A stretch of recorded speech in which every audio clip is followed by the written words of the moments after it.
All right, with me now is Scott Schwartz. Now, many of you may not recognize the name, but like myself, you have him on a T-shirt somewhere in your closet, most likely, and maybe showing it off this time of the year. And the 30th anniversary of A Christmas Story might help spark your memory. Scott is famous for the little boy who has his tongue stuck to the flagpole. Scott, how are you, my friend?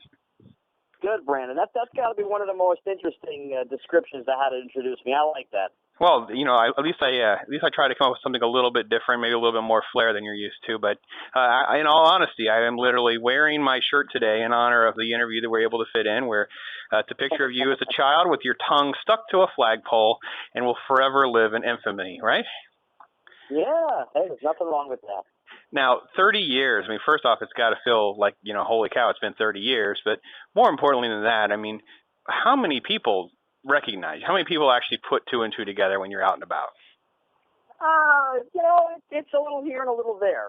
You know, I mean, we all get older and, you know, we gain weight, lose weight, whatever it is. But, you know, it happens here and there.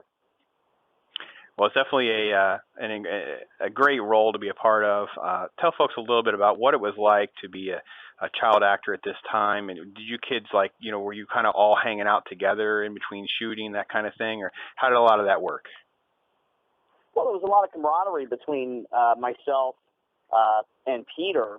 The director, Bob Clark, A Christmas Story, he didn't want us hanging out with the bullies because he wanted us to really be afraid of them. So we didn't really get to play or do stuff with Zach and Yano, Grover, Dylan, Scott Farkas, and Ian, who played Randy, the little brother. Well, you know, what do we have in common with him? He was, you know, 5 or 6 years younger than us. And then RD kind of did his own thing, hung out with us a little bit. He played Schwartz. So, I mean, we were just kids hanging out on a movie set. It was a great, great film and a lot of great memories. Do you have a certain scene besides that one that you're just, it's still just kind of cool to know that you were part of this, or a line that people quote all the time? I mean, my scene is, you know, pretty basic of what it is. People don't really do any of the dialogue from the other stuff I did. I mean, I more enjoy the stuff that Darren McGavin did, the old man, you know, the fragile, it must be Italian, that the Chinese restaurant scene is my favorite scene in the film. You know, just a lot of, you know, movie making is sort of a lot of pieces that just get put together in a puzzle, and if it's done right, it comes out well, and this one came out well. Yeah, it's a great, great thing. And you were able to be a part of a really cool reunion, like to touch on too, where we done an interview. We talked to the folks that have renovated the Christmas Story house where Ralphie lived. They've opened a museum and a gift shop there. It's a great, great attraction area there in the Cleveland area, and you were able to be there, part of a 30th anniversary sort of reunion. Tell us about how cool that was to be able to gather with some pretty exuberant fans and be able to see each other again. Yeah, it's very enjoyable. I mean, the guys, you know, we've definitely bonded our friendships over the years. You know, myself and Zach, Scott Farkas, he's one of my best friends. Yano, I don't get to see that much. He's in Atlanta. Ian's in Cleveland. Patty, who was the mean elf lady, she's there. She lives in Cleveland.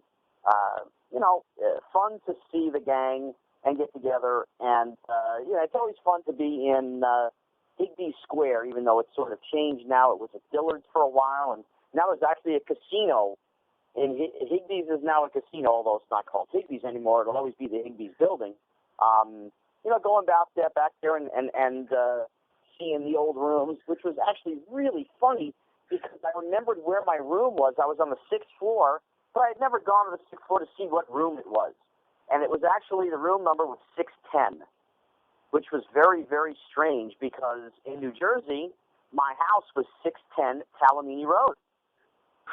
That's so cool. Just total coincidence. Yeah. But, you know, seeing the fans and really enjoying their stories and seeing a few people who were extras and they just kind of show up. And the casting lady, Julie from Cleveland, she was in the parade scene.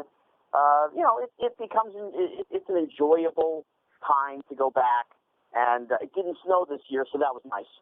Yeah, it was. Very, very cool story and very, very cool event. And definitely at the time of the year we get to really enjoy a film that to me has just now become part of Americana and will live on forever as one of the great Christmas films during this time of the year. People really do enjoy coming together to watch it. So